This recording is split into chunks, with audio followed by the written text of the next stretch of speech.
और हमारे साथ आज के इस खास चर्चा में बात करने के लिए जुड़ गए हैं अकासा एयर के मैनेजमेंट से हम बात करेंगे और कंपनी के को फाउंडर और सीसीओ प्रवीण अय्यर हमारे साथ जुड़ गए हैं।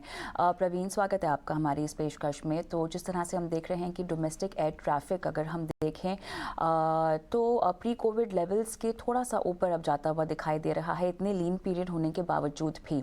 आपके मुताबिक किस चीज़ से सपोर्ट मिल रहा है, किस बात से सपोर्ट मिल रहा है? लोगों का जो घूमना फिरना शुरू हो गया है, लीजर हॉलीडेज लेना शुरू हो गया है, क्या इसके पीछे ये एक बहुत बड़ी वजह हो सकती है, या कॉर्पोरेट ट्रैवलर्स भी यहाँ पर कहीं ना कहीं आपको फ़ायदा दिला रहे हैं? किस तरह का ट्रेंड देख रहे हैं आप प्रवीण? ये लेजर और कॉर्पोरेट दोनों ही ट्रैवल कर रहे हैं। और आपको एक चीज ध्यान में रखना होगा कि पिछले 3 साल में ट्रैफिक काफी घटी हुई थी कोविड की वजह से। एक तरीके से ये रिवेंज ट्रैवल भी है, और ये कॉम्बिनेशन है रिवेंज ट्रैवल, लेजर और कॉर्पोरेट ट्रैवल, तीनों मैं कहूंगा का योगदान है इस तरीके से ट्रैफिक ग्रो होने का।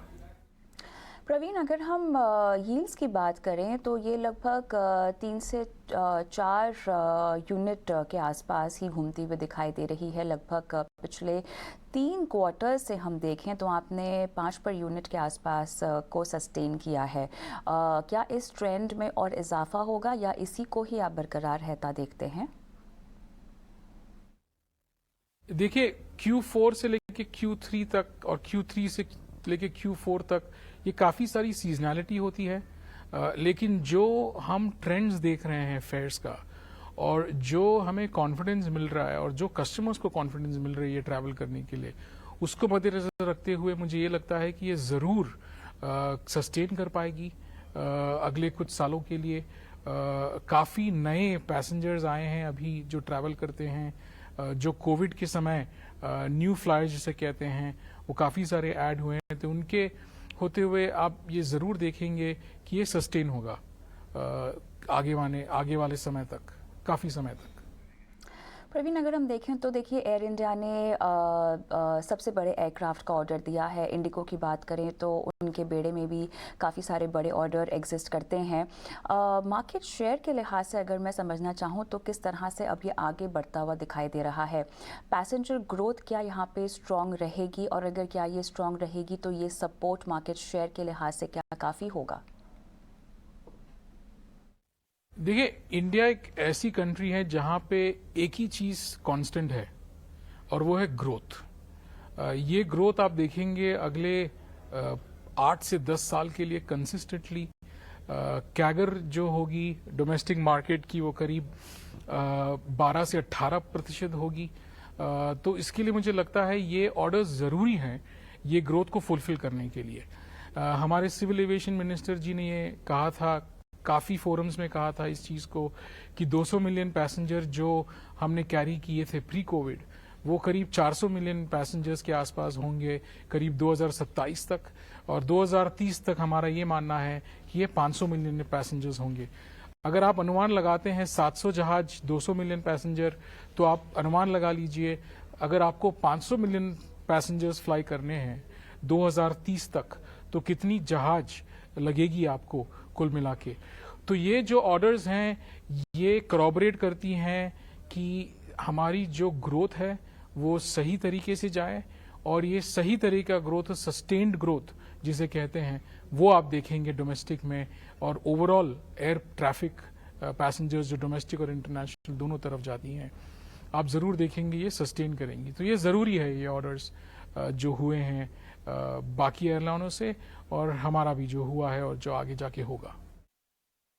प्रवीण, अगर हम आपकी बात करें तो आपके पास लगभग 18 एयरक्राफ्ट्स हैं और आप 14 डेस्टिनेशंस में फ़िलहाल उड़ान भर रहे हैं। कितनी और डेस्टिनेशंस आप ऐड करने वाले हैं, और आने वाले कुछ तिमाहियों में क्या इस ओर आपका कदम बढ़ेगा? इंटरनेशनल ऑपरेशंस को लेकर क्या योजनाएं हैं, ये भी बताएं।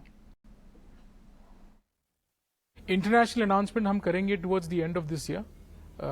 आपको बहुत ही जल्दी वो समाचार भी हम प्रोवाइड करेंगे कि कौन से डेस्टिनेशन और कब हम शुरू करेंगे हमारा इंटरनेशनल फ्लाइंग। और अगले 2 से 3 महीने में हम करीब 2 या 3 नए डेस्टिनेशन भी ऐड करेंगे over and about the 14 that we are already flying. जैसे मैंने कहा, इंडक्शंस होते जा रहे हैं, हम काफ़ी सारे रूट्स बढ़ाते जा रहे हैं। हमारी जो पर डे पैसेंजर थी अगस्त में जब हमने शुरू किया हमारा ऑपरेशंस, वो करीब 1000 के करीब थी। आज हम 13,000 पर डे के एवरेज में चल रहे हैं। सो आप देखेंगे कंसिस्टेंटली ये नंबर्स बढ़ते जाएंगे और हम और डेस्टिनेशंस का अनाउंसमेंट बहुत जल्दी करेंगे। तो इन सब विस्तार योजनाओं को देखते हुए प्रवीण, ये बताएं कि अब अकासा का जो फोकस है वो मार्केट शेयर पर रहेगा या प्रॉफिटेबिलिटी पर रहेगा? देखिए, हमने जो एयरलाइन बनाया है वो कॉमन मैन, आम जनता के लिए बनाया है। As long as we are able to democratize air travel which is our objective, हमें बहुत खुशी होगी। हमारे कुल मिला के 10 लाख पैसेंजर्स ट्रैवल कर चुके हैं एज ऑफ 22 ऑफ जैन। मार्च में हम 1.5 मिलियन या 15 लाख पैसेंजर्स से भी ऊपर कैरी करेंगे। इसमें कई सारे नए फ्लायर्स हैं। हमारा सिर्फ एक ही मकसद है, build this airline for a common man and more importantly serve the customer with a smile. अंदर जो इंटरनल कस्टमर जिसे कहते हैं, हमारे एम्प्लॉयज, वो खुश रहें और उनकी खुशी हम बांटें हम कस्टमर्स के पास और कस्टमर्स खुश रहें। वही हमारा मकसद है और वही हम बिल्ड करने की कोशिश कर रहे हैं अकासा में।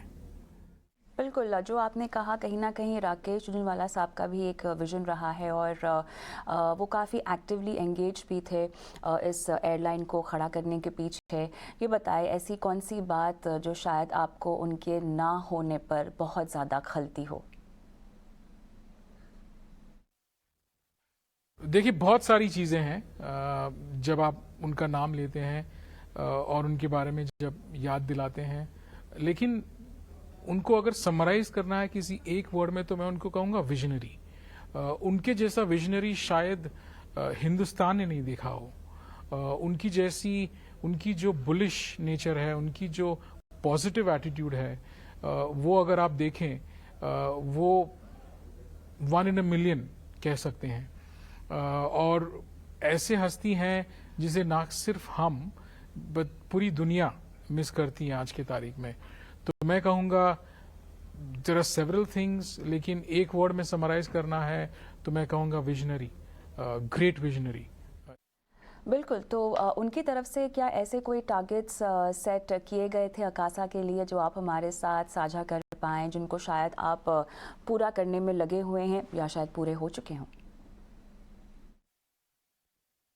उनका सिर्फ एक ही मकसद था, वो कहते थे सबको खुश रखो। आपके इंटरनल जो कस्टमर्स हैं, एक्सटर्नल कस्टमर्स हैं, उनको हमेशा खुश रखो। एक फैमिली की जैसा चलाओ इसको, ताकि ऐसा लगे कि कोई अपना या पराया नहीं, सब एक हैं, एकजुट होकर काम कीजिए। और सबसे बड़ी चीज़ जो उन्होंने कही, जो आज भी हमारे दिल में समेत है, वो ये है कि जैसे ही हम इंटरनली सबको खुश रखते हैं, ऑटोमेटिकली सब कुछ सही लगता है और हमारे इर्द गिर्द के लोग भी बहुत खुश रहते हैं। तो उनका वही एडवाइस था, उनका वही विजन था हमारे लिए, खुश रखना लोगों को ताकि लोग खुशियां बांटें। और वही हम बांटना चाहते हैं अकासा के थ्रू। हमारा वही मकसद है। प्रवीण अय्यर, बहुत बहुत धन्यवाद, समय निकाला और इतने इत्मीनान से और विस्तार से आपने हमसे बात की।